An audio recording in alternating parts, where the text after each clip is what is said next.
Crónica de una muerte anunciada, de Gabriel García Márquez. El día en que lo iban a matar, Santiago Nazar se levantó a las 5:30 de la mañana para esperar el buque en que llegaba el obispo. Había soñado que atravesaba un bosque de higuerones donde caía una llovizna tierna, y por un instante fue feliz en el sueño, pero al despertar se sintió por completo salpicado de cagada de pájaros.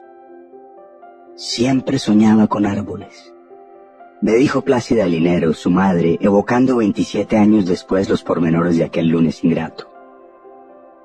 La semana anterior había soñado que iba solo en un avión de papel de estaño que volaba sin tropezar por entre los almendros, me dijo.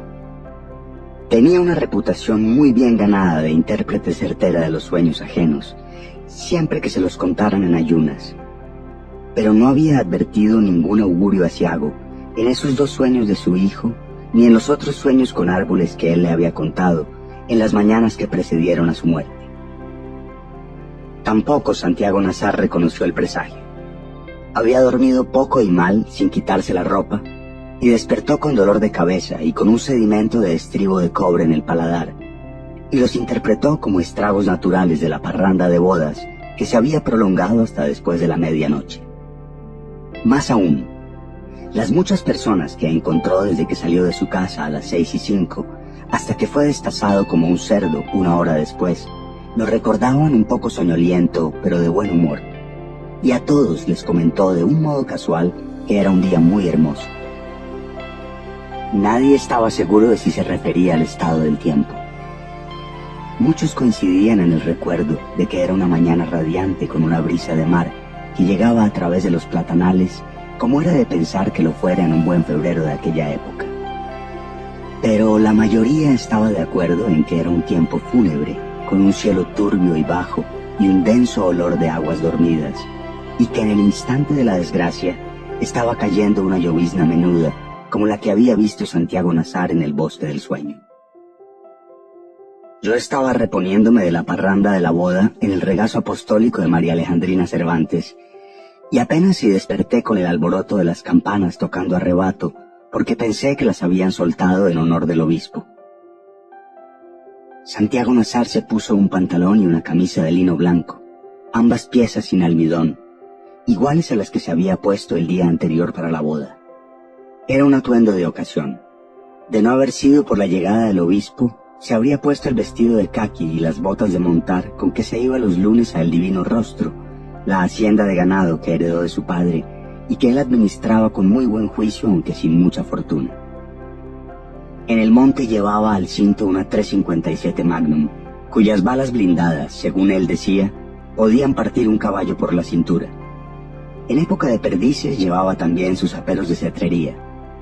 En el armario tenía además un rifle 30.06 Mannlicher-Schnauer, un rifle 300 Holland Magnum, un 22 Hornet con mira telescópica de 2 poderes y una Winchester de repetición.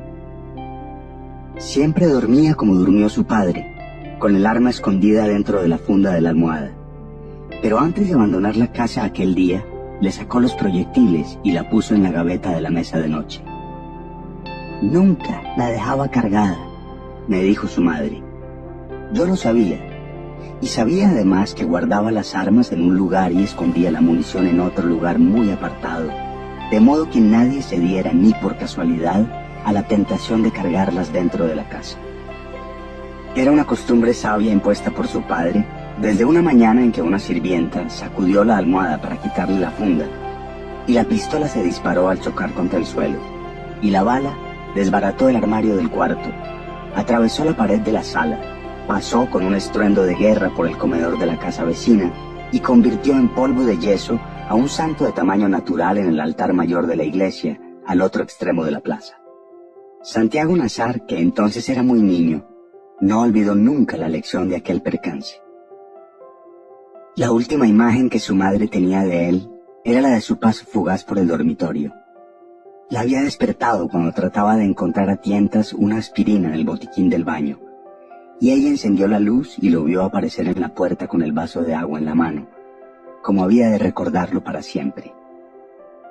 Santiago Nazar le contó entonces el sueño, pero ella no les puso atención a los árboles. los sueños con pájaros son de buena salud, dijo. Lo vio desde la misma hamaca y en la misma posición en que la encontré postrada por las últimas luces de la vejez, cuando volvía a este pueblo olvidado, tratando de recomponer con tantas astillas dispersas el espejo roto de la memoria. Apenas si distinguía las formas a plena luz, y tenía hojas medicinales en las sienes para el dolor de cabeza eterno que le dejó su hijo la última vez que pasó por el dormitorio. Estaba de costado, agarrada a las pitas del cabezal de la hamaca para tratar de incorporarse, y había en la penumbra el olor del bautisterio que me había sorprendido la mañana del crimen. Apenas aparecí en el vano de la puerta, me confundió con el recuerdo de Santiago Nazar. Ahí estaba, me dijo. Tenía el vestido de lino blanco lavado con agua sola, porque era de piel tan delicada que no soportaba el ruido del almidón. Estuvo un largo rato sentada en la hamaca, masticando pepas de cardamina, hasta que se le pasó la ilusión de que el hijo había vuelto. Entonces suspiró. Fue el hombre de mi vida. Yo lo vi en su memoria. Había cumplido 21 años la última semana de enero, y era esbelto y pálido y tenía los párpados árabes y los cabellos rizados de su padre. Era el hijo único de un matrimonio de conveniencia, que no tuvo un solo instante de felicidad. Pero él parecía feliz con su padre hasta que éste murió de repente 3 años antes, y siguió pareciéndolo con la madre solitaria hasta el lunes de su muerte. De ella heredó el instinto. De su padre aprendió desde muy niño el dominio de las armas de fuego, el amor por los caballos y la maestranza de las aves de presa altas, pero de él aprendió también las buenas artes del valor y la prudencia. Hablaban en árabe entre ellos, pero no delante de Plácida Linero para que no se sintiera excluida. Nunca se les vio armados en el pueblo, y la única vez que trajeron sus halcones amaestrados fue para hacer una demostración de altanería en un bazar de caridad. La muerte de su padre lo había forzado a abandonar los estudios al término de la escuela secundaria para hacerse cargo de la hacienda familiar. Por sus méritos propios, Santiago Nazar era alegre y pacífico y de corazón fácil. El día en que lo iban a matar, su madre creyó que él se había equivocado de fecha cuando lo vio vestido de blanco. Le recordé que era lunes, me dijo, pero él le explicó que se había vestido de pontifical por si tenía ocasión de besarle el anillo al obispo. Ella no dio ninguna muestra de interés. Ni siquiera se bajará del buque, le dijo. Echará una bendición de compromiso, como siempre, y se irá por donde vino. Odia a este pueblo. Santiago Nazar sabía que era cierto, pero los pastos de la iglesia le causaban una fascinación irresistible. Es como el cine, me había dicho alguna vez. A su madre, en cambio, lo único que le interesaba de la llegada del obispo era que el hijo no se fuera a mojar en la lluvia, pues lo había oído estornudar mientras dormía. Le aconsejó que llevara un paraguas, pero él le hizo un signo de adiós con la mano y salió del cuarto. Fue la última vez que lo vio. Victoria Guzmán, la cocinera, estaba segura de que no había llovido aquel día ni en todo el mes de febrero. Al contrario, me dijo cuando vine a verla poco antes de su muerte. El sol calentó más temprano que en agosto. Estaba descuartizando 3 conejos para el almuerzo, rodeada de perros acesantes, cuando Santiago Nazar entró en la cocina. Siempre se levantaba con cara de mala noche. Recordaba sin amor Victoria Guzmán. Divina Flor, su hija, que apenas empezaba a florecer, le sirvió a Santiago Nazar un tazón de café cerrero con un chorro de alcohol de caña, como todos los lunes, para ayudarlo a sobrellevar la carga de la noche anterior. La cocina enorme, con el cuchicheo de la lumbre y las gallinas dormidas en las perchas, tenía una respiración sigilosa. Santiago Nazar masticó otra aspirina y se sentó a beber a sorbos lentos el tazón de café, pensando despacio, sin apartar la vista de las 2 mujeres que destripaban los conejos en la hornilla. A pesar de la edad, Victoria Guzmán se conservaba entera. La niña, todavía un poco montaraz, parecía sofocada por el ímpetu de sus glándulas. Santiago Nazar la agarró por la muñeca cuando ella iba a recibirle el tazón vacío. «Ya estás en tiempo de desbravar», le dijo. Victoria Guzmán le mostró el cuchillo ensangrentado. «Suéltala, Blanco», le ordenó en serio. «De esa agua no beberás mientras yo esté viva».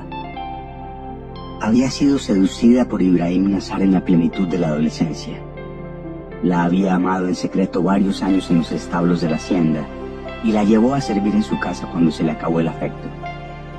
Divina Flor, que era hija de un marido más reciente, se sabía destinada a la cama furtiva de Santiago Nazar y esa idea le causaba una ansiedad prematura. «No ha vuelto a nacer otro hombre como ese», me dijo, gorda y mustia y rodeada por los hijos de otros amores. «Era idéntico a su padre», le replicó Victoria Guzmán. «Una mierda». Pero no pudo eludir una rápida ráfaga de espanto al recordar el horror de Santiago Nazar cuando ella arrancó de cuajo las entrañas de un conejo y les tiró a los perros el tripajo humeante. «No seas bárbara», le dijo él. «Imagínate que fuera un ser humano». Victoria Guzmán necesitó casi 20 años para entender que un hombre acostumbrado a matar animales inermes expresara de pronto semejante horror.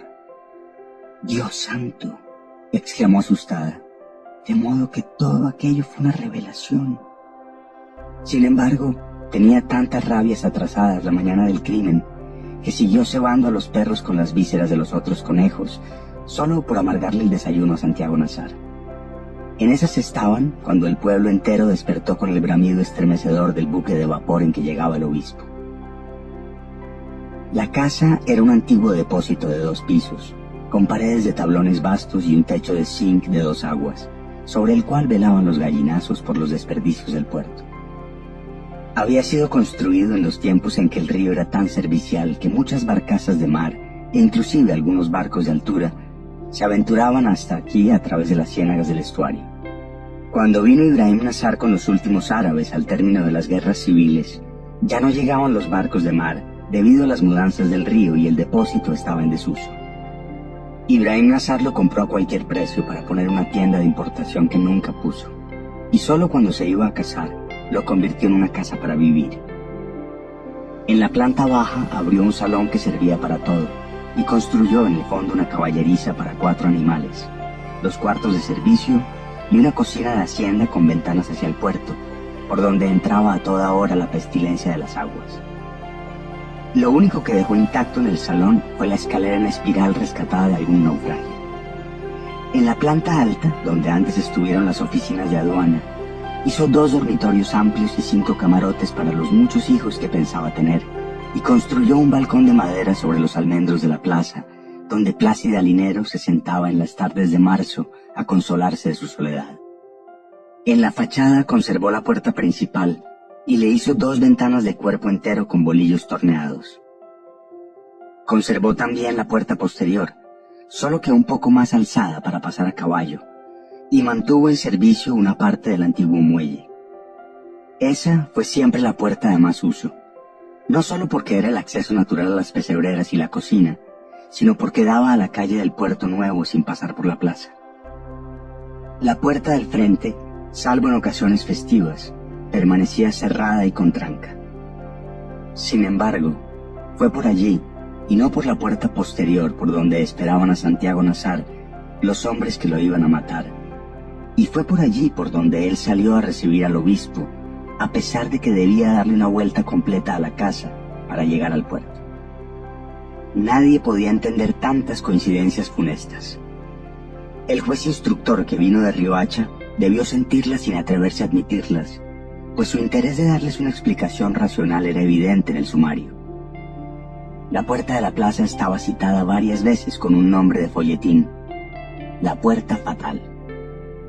En realidad, la única explicación válida parecía ser la de Plácida Linero, que contestó a la pregunta con su razón de madre. Mi hijo no salía nunca por la puerta de atrás cuando estaba bien vestido. Parecía una verdad tan fácil que el instructor la registró en una nota marginal, pero no la asentó en el sumario. Victoria Guzmán, por su parte, fue terminante en la respuesta de que ni ella ni su hija sabían que a Santiago Nazar lo estaban esperando para matarlo.